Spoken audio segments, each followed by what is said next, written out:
Hello student, आज आपण chapter number 5 coordinate geometry ही कन्सेप्ट स्टार्ट करतोय.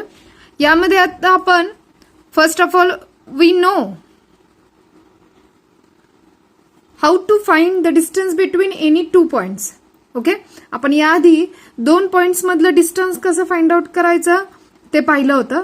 त्यामध्ये आपण एक सिंगल नंबर लाईन बघितली होती. ओके, म्हणजे एक सिंगल प्लेनवर सपोज हा एक्स ऍक्सिस घेतला आणि हे एक्स ऍक्सिस वरचे दोन पॉइंट मधलं डिस्टन्स आपण फाइंड आउट केलं होतं. सपोज आपण जर पॉइंट घेतला पी आणि ओ, यामध्ये काय केलं होतं, ओच्या कोऑर्डिनेट मधून पीचे कोऑर्डिनेट काय केले होते, सबट्रॅक्ट केले होते. करेक्ट, हे आपण लास्ट पार्ट मध्ये पाहिलेलं आहे. आज आपण to find the distance between any two points on and axis. Okay, तर यामध्ये आपण पाहणार आहोत, सपोज आपण हा वाय ऍक्सिस आहे आणि हा एक्स ऍक्सिस आहे. करेक्ट, एक्स ऍक्सिस वरच्या दोन पॉइंट मधला आपण डिस्टन्स कधी फाइंड आउट करणार आहे, ज्यावेळेस पॉइंट ए आणि बी हे दोन पॉइंट्स दिलेत. ए या पॉइंटचे कोऑर्डिनेट काय x1 अँड 0 आणि बी या पॉइंटचे कोऑर्डिनेट काय x2 अँड 0. ज्यावेळेस तुमचे पॉइंट्स हे एक्स ऍक्सिस वर असतील त्यावेळेस त्यांचा वाय कोऑर्डिनेट काय असतो, 0 असतो. करेक्ट, मग आपण ज्यावेळेस दोन पॉइंट मधलं डिस्टन्स काढतो त्यावेळेस काय असतं, समजा x2 is greater than x1 असेल तर distance between A comma B is equal to काय असतो, x2 minus x1. Correct, when two points on Y axis असतील. Okay, suppose P and Q हे दोन पॉइंट्स आहेत की जे वाय ऍक्सिस वर लाईज करतायत, त्यावेळेस त्यांचा एक्स कोऑर्डिनेट काय असणार आहे, 0. म्हणजे बघा इथे काय असणार आहे, 0,y2 आणि 0,y1. ओके, ज्यावेळेस पॉइंट एक्स ऍक्सिस वर असतील त्यावेळेस वाय कोऑर्डिनेट 0 असतो आणि ज्यावेळेस पॉइंट्स वाय ऍक्सिस वर असतील त्यावेळेस एक्स कोऑर्डिनेट काय असतो, 0 असतो. In this case y2 is greater than y1, then distance between point P and Q is equal to y2 minus y1. Okay, ही एक केस आहे. त्यानंतर सेकंड केस काय आपल्याकडे, की to find the distance between two points if the segment joining these points is parallel to any axis in the XY plane. Okay, म्हणजे बघा आता again X axis and Y axis आहे आणि इथे एक लाईन दिसते सगळ्यांना, A B. Okay, A and बी हे दोन पॉइंट जॉईन केल्यानंतर एक लाईन फॉर्म होतीये आणि ही ए बी लाईन एक्स ऍक्सिसला काय आहे, पॅरलल आहे. करेक्ट, ए चे कोऑर्डिनेट x1 y1, बी चे coordinate x2 y1.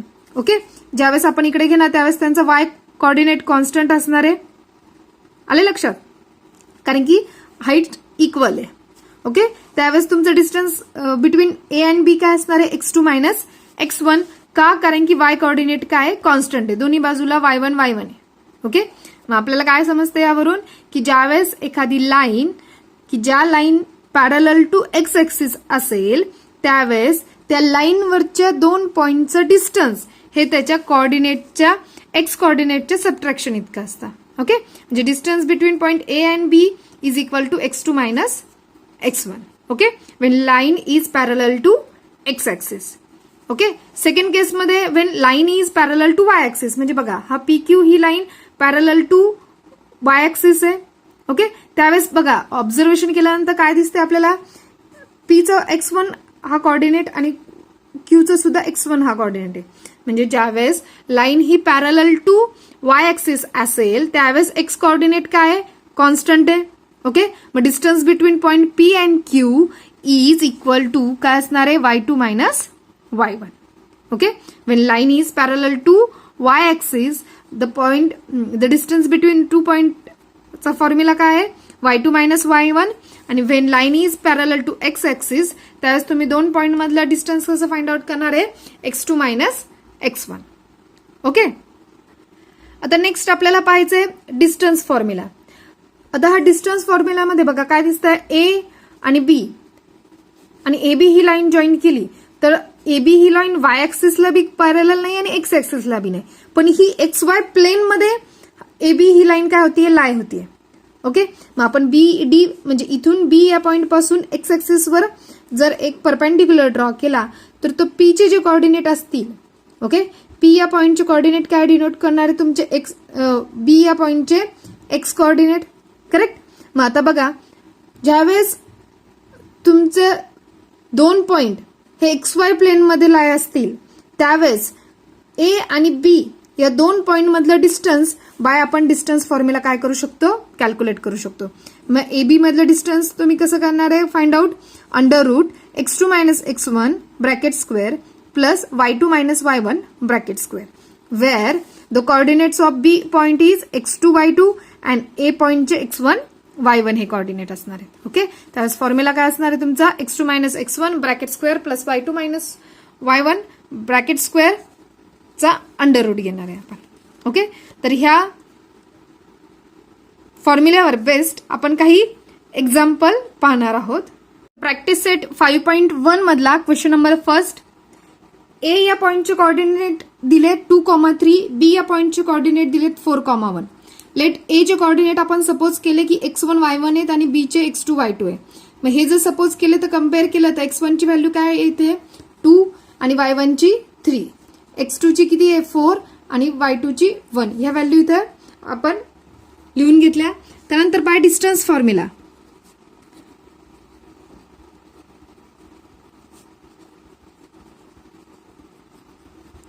Distance formula काय ए बी साठी येणार आहे under root x2 minus x1 bracket square plus y2 minus y1 bracket square. Value माहिती आपल्याला x1 x2 y1 y2 च्या. x2 ची व्हॅल्यू किती आहे 4 मायनस x1 ची व्हॅल्यू 2 ब्रॅकेटचा स्क्वेअर प्लस y2 ची व्हॅल्यू किती आहे 1 minus y1 is 3 bracket square. Okay, under root 4 minus 2 is 2 square. Okay, 1 minus 3 is minus 2 bracket square. Correct. Then 2 square is 4 plus minus 2 चा square सुद्धा किती येतो 4. Okay, मग 4 plus 4 is equal to 8. जर 8 चे आपण फॅक्टर्स पाडले 4 इंटू 2, 4 हा परफेक्ट स्क्वेअर आहे 2 चा, देअरफॉर रूट 4 किती येणार आहे 2 आणि रूट 2 ॲज इट इज. मग आपल्याला ए बी या पॉइंट मधलं डिस्टन्स किती मिळालं 2 रूट 2. ओके, त्यानंतर एक्झाम्पल नंबर 2 पाहूया. पी चे कोऑर्डिनेट दिलेत -5,7, क्यू चे कोऑर्डिनेट दिलेत -1,3. ओके, लेट पी चे कोऑर्डिनेट सपोज कन्सिडर केले x1, y1 अँड क्यू चे कोऑर्डिनेट कन्सिडर केले x2, y2. Okay, where x1 किती झाला -5 and y1 is 7, x2 is -1 and y2 is 3. Okay, distance formula वापरणार आहे आपण इथं. By distance formula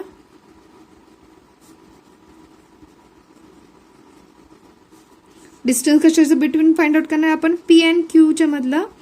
distance P Q काय येणार आहे x2 minus x1 bracket square plus y2 minus y1 bracket square. Okay, x2 ची व्हॅल्यू पुट करू किती आहे -1 मायनस x1 किती आहे -5 ब्रॅकेट स्क्वेअर प्लस y2 किती आहे 3 मायनस y1 ची value 7 bracket square under root. Next step काय येणार आहे बघा. आता -1 आहे, हे मायनस मायनस बिकम काय होणार प्लस, म्हणजे काय आलं -1 plus 5 bracket square plus 3 minus 7 is -4 bracket square.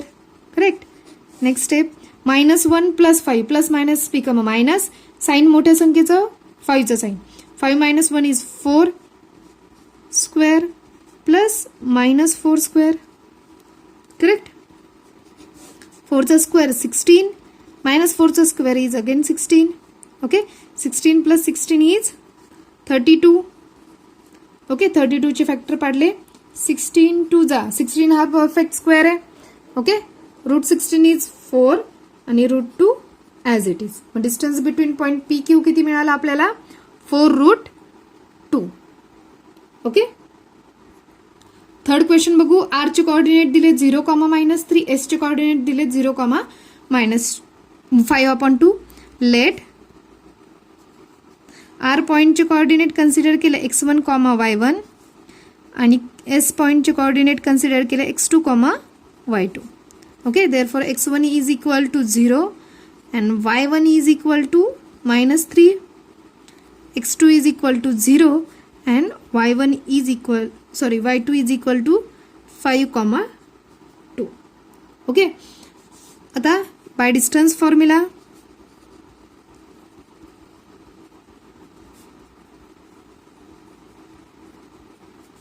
कशातलं distance find out करतोय, आर एस या 2 पॉईंटमधलं.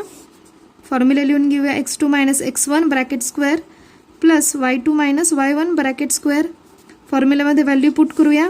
x2 ची value 0 minus x1 is 0, 0 minus 0 bracket square plus y2 is 5/2 minus y1 is minus 3 bracket square. Okay.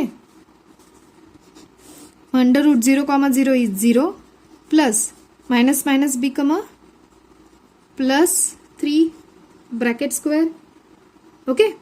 मग आता जर denominator same करून घेतला, हा 0 आहे ॲज इट इज तसंच खाली घेतला. ओके. मग काय आलं, डिनॉमिनेटर सेम केला म्हणजे काय करणार आपण, मल्टिप्लाय करणार 2 ने 3 ला, म्हणजे 5 2 3 6 divided by 2 bracket square is equal to 0 plus 5 plus 6 is 11.